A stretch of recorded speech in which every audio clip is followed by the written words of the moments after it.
What's up Sobat Penat? Gue bawain cerita baru buat lu nih. Tapi sebelumnya, buat lu pada yang pengen ceritanya dianimasiin, ketikin aja ya.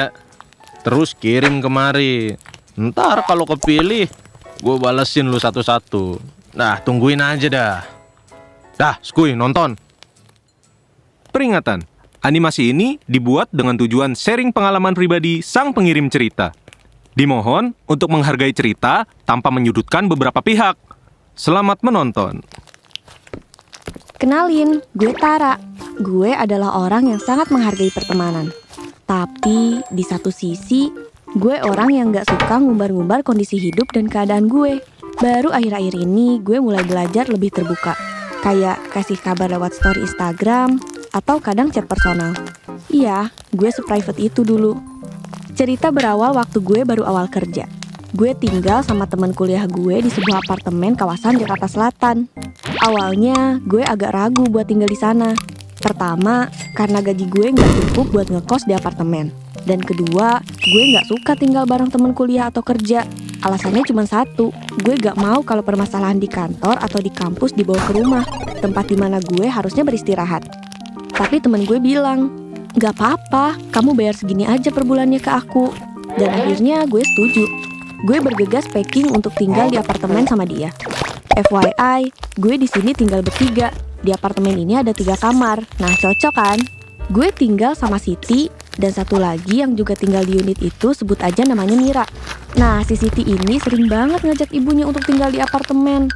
Bisa 2 bulan, 3 bulan, lalu pindah ke rumah anak yang lain, dan kembali lagi ke apartemen. Begitu seterusnya. Rasanya berasa tinggal sama mertua galak. Apa-apa dikomentarin. Pernah suatu ketika Mira abis dandan mau keluar bareng sama pacarnya. Si ibu tiba-tiba jadi komentator MotoGP. Dia bilang, si Mira ini pemalas sekali, dandanannya kayak artis, tapi malasnya gak karuan. Bisanya makan sama tidur aja. Langsung buru-buru si Mira ngibrit keluar biar gak panjang komennya si ibu. Dan gak kalah nyebelin, ke gue juga komentarnya kayak, kamu itu cepetan nikah. Kalau umur udah 25 tahun itu aja udah berubah. Gue diem aja diomongin begitu. Palingan dalam hati aja ngedongkol. Berubah jadi Power Rangers kali ah. Sambil menjauh dan cekik. Pernah juga si Mira kan abis lembur di kantor. Dan besoknya weekend. Pastinya Mira bangun agak siang dong, jam 10-an lah. Si ibu merepet sambil gedor-gedor pintu kamarnya Mira. Si ibu bilang, "Heh Mira, bangun kamu. Lihat ini jam berapa. Perempuan macam apa yang bangun siang terus?" Tapi Mira akhirnya nyuekin ketukan dan celotehan si ibu. Mira akhirnya bangun dari kasur sambil ngedumel. Buru-buru Mira ke toilet buat cuci muka sama sikat gigi. Mira bilang, "Iya bu, ini Mira bangun. Ada yang bisa Mira bantu bu?" Tapi seolah gak peduli dengan upaya Mira, ibu nepis bantuan itu dengan tajam.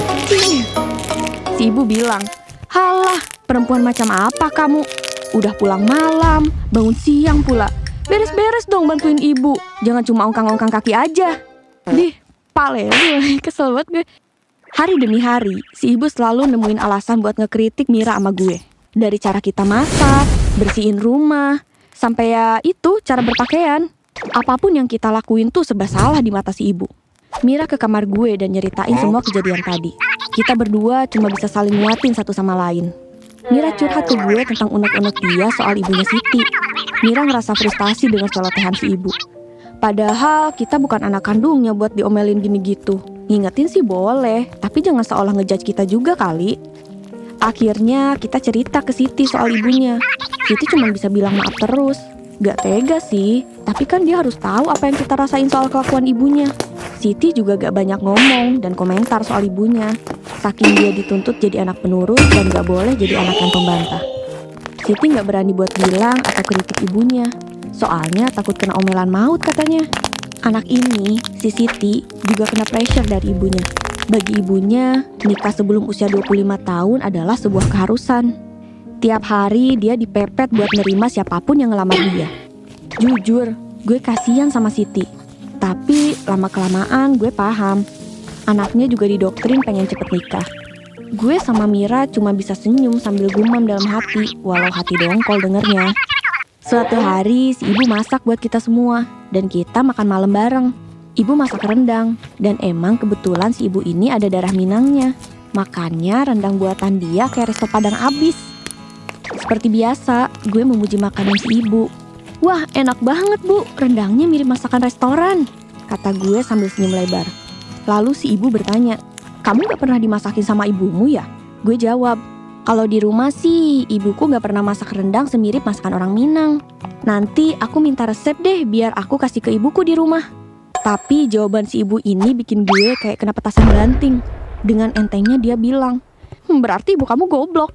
Dek, tiba-tiba darah gue naik ke kepala dengan cepat seolah abis loncat dari tebing. Senyuman gue mendadak hilang. Tenggorokan gue mendadak tercekat.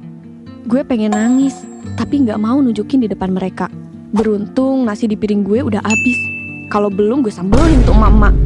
Gue langsung bangkit dan segera cuci piring, terus masuk ke kamar. Pintu kamar gue kunci dan gak terasa air mata gue menetes deras. Tega-teganya, ada orang yang ngomong begitu sama anak yang sedang jauh dari orang tuanya.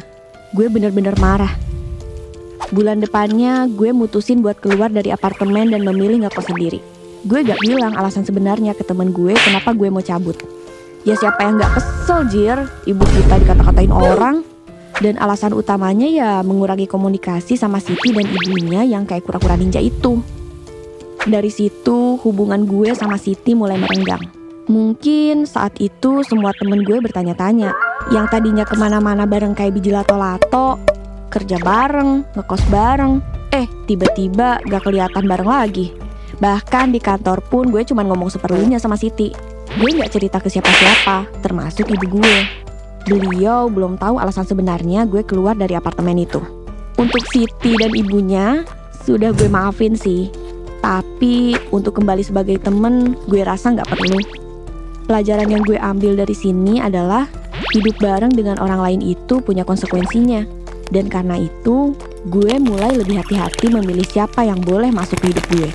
Mengurangi drama yang tidak perlu, karena buat gue, once you touch my family, you are dead to me. Segitu aja ya dari gue. See ya! Gimana ceritanya? Suka nggak? Kalau lu suka, jangan lupa subscribe ke channel kita ya. Bye!